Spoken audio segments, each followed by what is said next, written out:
Hey, welcome back to Adam's Ham Radio. I got a tip for you all out there. Turn my HF down here a little bit. Um, it's about a microphone. Everybody's making money off these microphones. I'm sure you all know what a D104 is. Okay.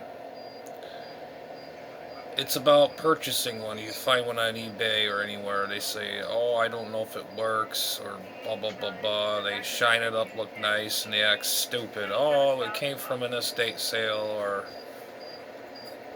I just don't know if it works or not. But anyways, make the long story short, I bought one. I was going to use it for my old school Kenwood TS520. Get the microphone. It was packed pretty damn well, and what happened was, first off, the screen was smashed in. It took off the bead on the inside of the head itself. That was one thing I didn't notice. And number two, you gotta ask the people or the person, is the head fine? It's not mashed in. Does it work good? If they don't ask, don't bother buying. And the other thing they ask for is the bottom part wiggling like this. It shouldn't have to wiggle like that. When you have it on the mic stand on the Tug 8, this whole thing will be rattling. When you're talking on it, it's going to sound like somebody's tapping the microphone and all that happy stuff. So that was one thing. That's a good sign right there to ask. It hasn't been dropped. That's the other question. And I'll show you. Is the battery still installed in there? Here's another one. Here's the cover of the Tug 8, the bottom cover of the felt. The felt was kind of, it's not bad, but you see this right here? The battery was right about here where it's mounted, and underneath the microphone. If you can see the acid on there. I neutralized it, and it's just... Anyways, it stinks. I actually had to throw my garbage away in my garbage pail because it reeked like battery acid in here. Okay, you gotta make sure the head is good. It don't shake when you pick it up. Make sure the grill's not pushed in, and make sure you tell them, is the element good? Okay. Like I said, is the battery inside there? Is it leaking? You got to ask these questions. I was off guard when I got this microphone. I got it for a good deal, but I did get some money back from it. Okay. It looks beautiful on the outside. This is the Tug 8 stand, and it looks like it's been on a few radios before because the end usually is a lot longer. And the plug looks kind of dainty looking. It's been weathered, eared, been over the years, and nice and smooth. Paint's in all great shape, if y'all can see that. The paint's nice and good shape. And here's the kicker. And then you tell them too also, is the bottom nice and clean? There's no battery acid. The battery was right here. I don't know if you all can see that right. See right here? I have to neutralize that again. I'm going to spray it with a little contact cleaner or some oil or whatever. And it's still coming up. Because the battery's right here. It had the original... No, it wasn't the original battery. It had... Well, it kind of was somebody that previously owned it before I did. It had an old Duracell in there. The old Duraleaks. The old Duraleak leaked. And luckily it didn't get on the board or anywhere else. It's just on the bottom base itself. And as far as I see... Oh, and that was the other thing. I actually had to pry this battery off this terminal, the 9-volt thing. And it got really difficult. And I actually saved this 9-volt cord plug. So those are the signs to look for on a D104 microphone. And if they don't ask questions, don't buy it.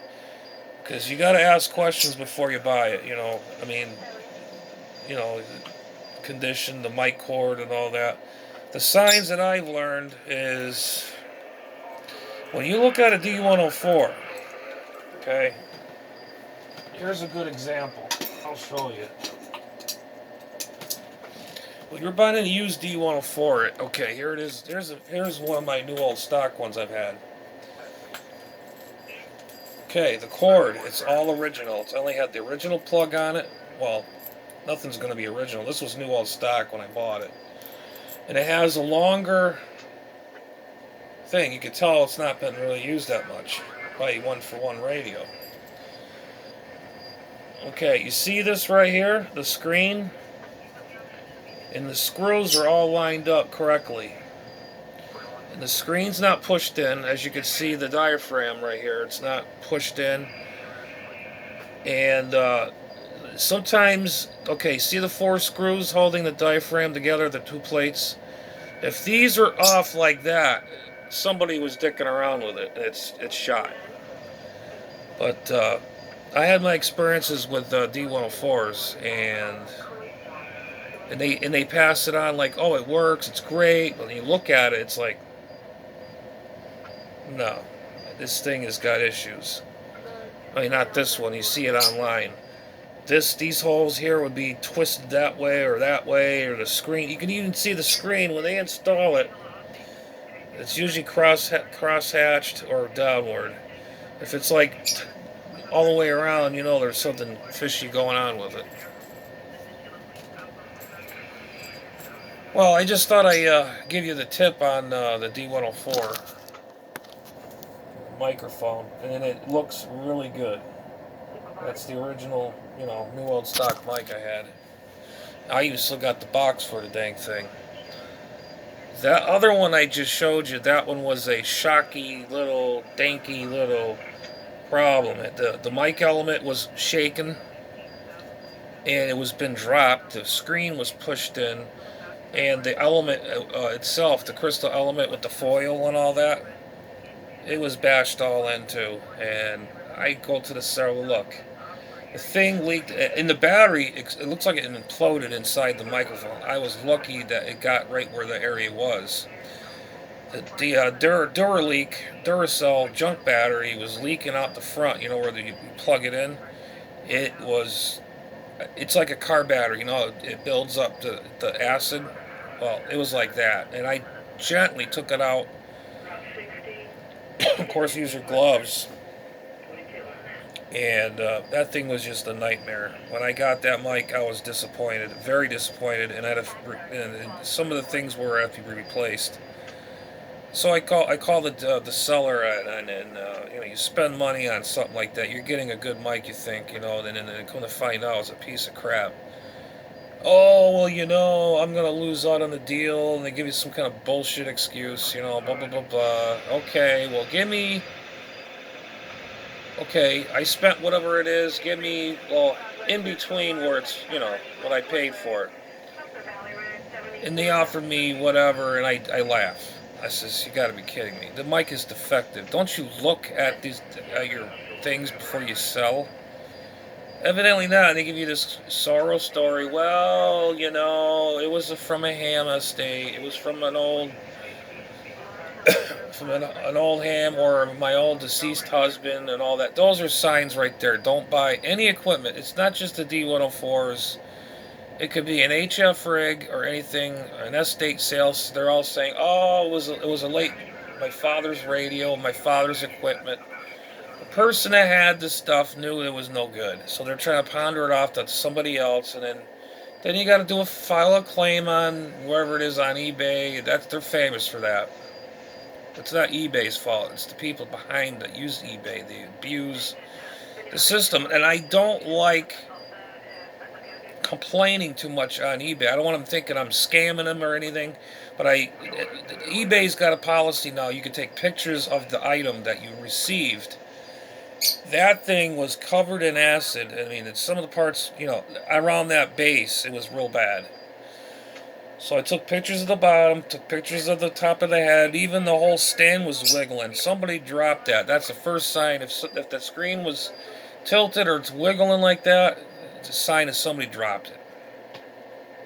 And you look at the thing, when you visualize, when you look at it, it's straight. The screws are all from factory. I know what to look for on these classic microphones. And this is my only new old stock D104.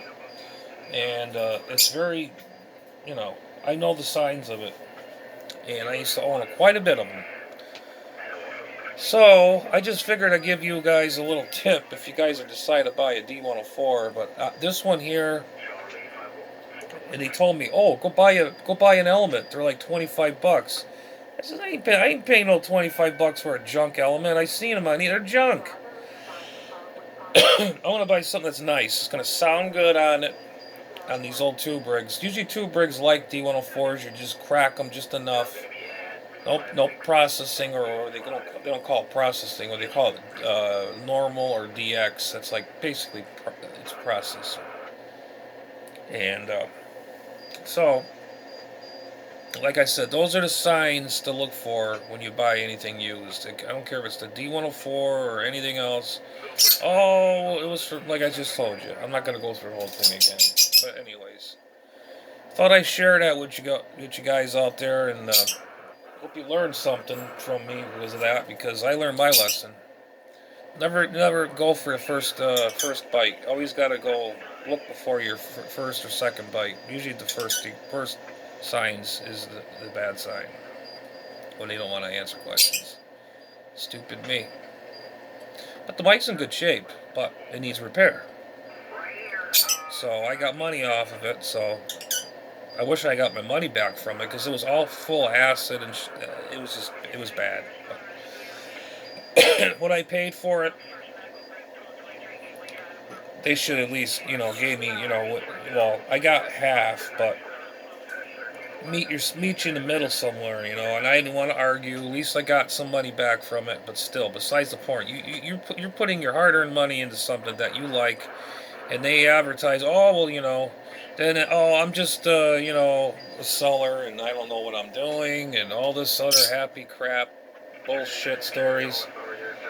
But anyways, I thought I'd let y'all know about that little tip there. Even, like I said, even if it's HF equipment, anything if you buy is, if it feels fishy in your gut instinct, don't buy it. But anyways, 7-3 guys, I figured I'd let y'all know on a secret there. It's not a secret, but it's just common sense. Anyways, we'll catch you in the next one. And yeah, like I said, hopefully this I hope you all know what's going on. Anyways, 7-3, and I'll catch you on the next one.